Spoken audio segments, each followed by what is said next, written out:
4 years ago, in the winter and spring of 2005, February 28th through June 4th, I sat behind Michael Jackson in a courtroom in Santa Maria, California.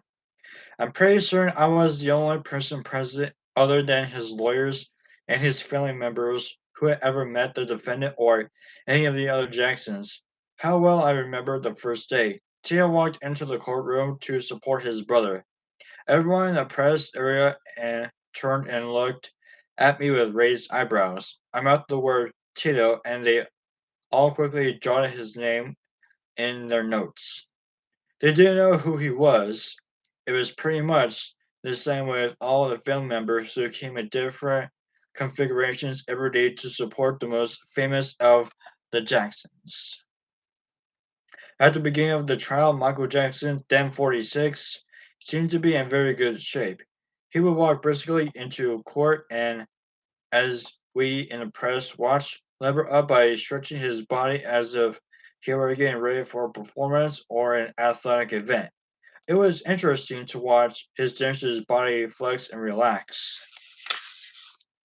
And I remember thinking that he looked as fit as he did in his memorable videos for Thriller and Billie Jean and Beat It. When he would turn and smile at his attorneys or even the spectators, his charisma was strong and so evident to me. The magic was still there. He was still Michael Jackson, I thought. People were mesmerized by him and somehow awed just to be in his presence.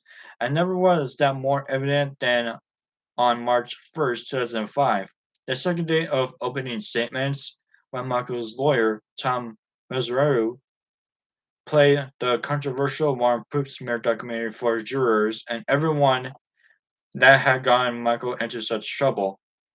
As Michael's music played and photos of his amazing career flashed on the screen, heads began bobbing in the courtroom. People began to smile at one another. For a moment, it was as if we weren't even in a courtroom. We were transported to some other place, certainly a better place.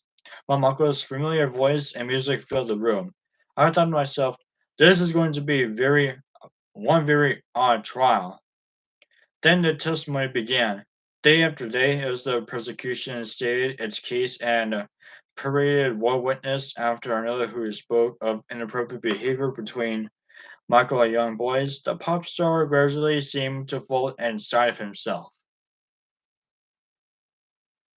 On the eighth day of testimony, March 9th, 2005, Michael's alleged victim, 15-year-old Gavin Adam Arviza, testified. Wearing a blue button-down shirt, he seemed nervous, mumbling at times. He recounted the times Michael gave him alcohol and said that Michael had also on two occasions. It was disturbing, to say the least. Michael stared straight ahead as if a wax mannequin, displaying absolutely no emotion whatsoever. The day after Gavin started his testimony, Michael was an hour late getting to court. After the judge issued a bench warrant for him and threatened to throw him in jail, he finally showed up in pajamas. He had a serious back problem, it was explained, and needed medical treatment. There was no time for him to change. It was obvious that things were not going well for him. In fact, that bizarre day was pretty much the beginning of the end for Michael. The real story, as I saw, begins the unsettling testimony. Wasn't the fact that he showed up in pajamas as much as it was that Michael seemed to be dying in front of our very eyes. He was clearly in terrible pain, both physical and emotional. Anyone who cared about him would have been made heartstruck by the sight. It was horrible to watch as he slowly deteriorated to the point where he could barely walk into the courtroom. The prosecution's case had 20 telephone calls between Michael and Gavin, which started when Jackson called them in the hospital during the youngster's cancer treatment, were followed by the first invitation to the Neverland Ranch. That first night, according to Gavin, Michael suggested that he and his brother Star sleep in Michael's room. He told them to ask their parents. They did, and it was agreed that they would sleep in Jackson's bedroom rather than a guest cottage. That night, they supposedly watched internet together. I thought he was the coolest guy in the world, my best friend ever, Gavin said. Now I know what I mean. I really liked him. But then, out of the blue, Michael changed his phone number and abandoned the boys. That sounded like Michael to me. He could be very conspicuous. He may have felt that Gavin was just a fan and that he had given so much that he was giving to him. Still, from Gavin's expression and demeanor on the witness stand, it was as if the boy felt betrayed or maybe even jilted. In fact, Gavin would testify about the time he was at Neverland and had been told that Michael was not present. But then Gavin ran into him there. It feels like my heart broke right there, he recalled, choked with emotion. One day, according to the testimony, there was an unexpected telephone call asking Gavin and Starr to take part in the filming of Martin Poopsmear's documentary, Living with Michael Jackson. Then, after the documentary aired and it caused a big sensation because of Michael's misguided comments, Gavin and his family were asked to take part in a ritual video intended to be used for damage control. Gavin, his two siblings, Star and Devlin, and mother Janet, then met Michael in Florida as he testified. And that's when Michael supposedly gave him wine and a Diet Coke can and called it Jesus juice. The misconduct between Michael and Gavin was said to have taken place back in Neverland between February 20th and March 12th, 2003, again after the airing of the Poop Smear documentary. As the story went, the Jackson Camptons supposedly kept their visitors under strict surveillance and affectionately kidnapped them. Tom Mazzarino had a great line about this in his cross-examination of Gavin's brother Star. How many times did your family escape Neverland and then go back so you could escape again? The climax of the visitor testimony will come in the video according of Gavin's questions by Santa Barbara police, which was shown to the jury in the last days of the trial. Gavin again described the 5 times he claimed Michael had made him drink alcohol and then abused him. He said boys have to because if they don't, they go crazy, Gavin told the police. He said that he wanted to show me how to. I said no. He said he would do it for me. He grabbed me. He put this, he started. I told him I didn't want him to do that. He kept on doing it. Something about the story didn't sit right with me. Maybe it was the conspiracy charge. The allegation that a gaggle of Michael's cohorts kept their visits at Neverland against their will at Michael's behest.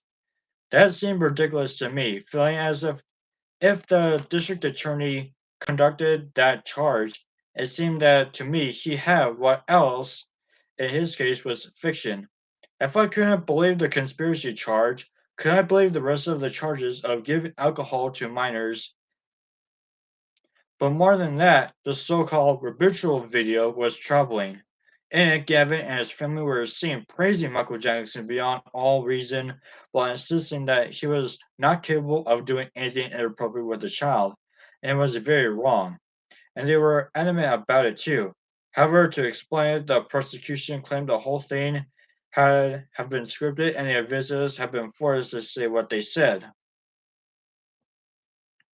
Whatever the case, I felt certain that District Attorney Tom Snedden hated the idea of having to play that video for the jurors. After all, it made his case against Jackson look very suspect. The fact that he was in possession of this video and still went ahead with his prosecution made me question his motives. In fact, it made me think he had on in for Michael Jackson. Maybe because he was never able to prosecute him for what he believed happened, said him and his first accuser, Jordan Chandler. 10 years earlier, in my opinion, once he saw the video of the Arvizo singing Michael's praises, he should have just said, case closed. These people are probably liars. Even if I'm not absolutely sure they're liars, they might just be liars, and that and that's reason enough not to proceed with the reignition of another man's life. The worst day, though, was the one we members of the press privately called. That was the day, and it may have been more than one. I can't recall, perhaps because I've tried to block it. The prosecution showed an enormous screen, images and magazines found in Neverland. It was awful. I remember sitting there watching Michael's mother, Catherine, a devout Jehovah's Witness, as she was forced to look at the little display. I just remember the back of her head being very still, as if frozen in place. At one point, I believed I remember her not appearing at all for one of the sessions. None of it was, though. None of it was, so why show it? The prosecution suggested that it was straight, used by Michael to turn on young heterosexual kids so that he could have. It didn't make sense to me, and why show so many images? One magazine, maybe two, maybe, but stacks of them. I wasn't even sure why they were Michael's, so to tell you the truth, in my mind, it seemed like a maneuver to destroy him and his family. At the end of the day, Randy Jackson looked at me as if he left the courtroom and gave me a thumbs up and big smile. It seemed odd under the circumstances, but I returned the gesture. That evening, I went back to my room and thought about the moment with Randy. It seemed somehow familiar to me.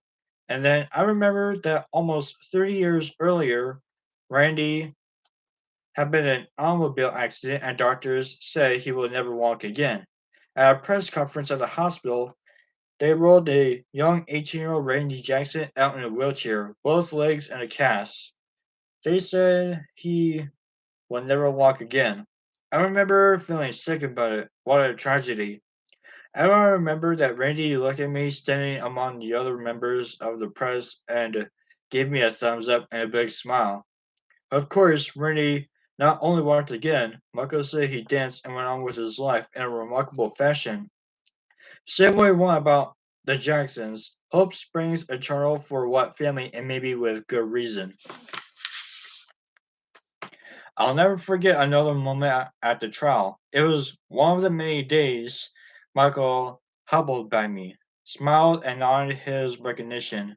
I smiled back, and as he passed, I remember that he smelled like old, musty clothing. It was as if he wore a wax figure like in a museum, and one had been there too long and was in need of care and attention.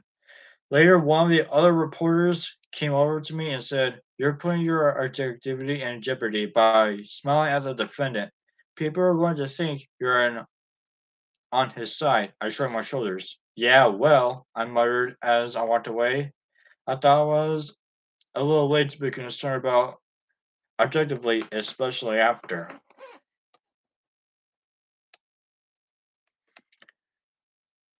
And that is,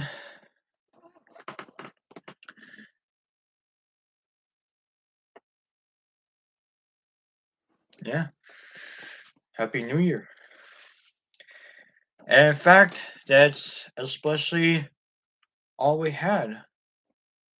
But we still have a few more chapters. And hopefully next year we can get through all of them by the end of this book. So, yeah. So, I hope you guys enjoy 2022 and I hope you guys look forward for 2023. Happy New Year's Eve and Happy New Year's Day, everyone. Goodbye.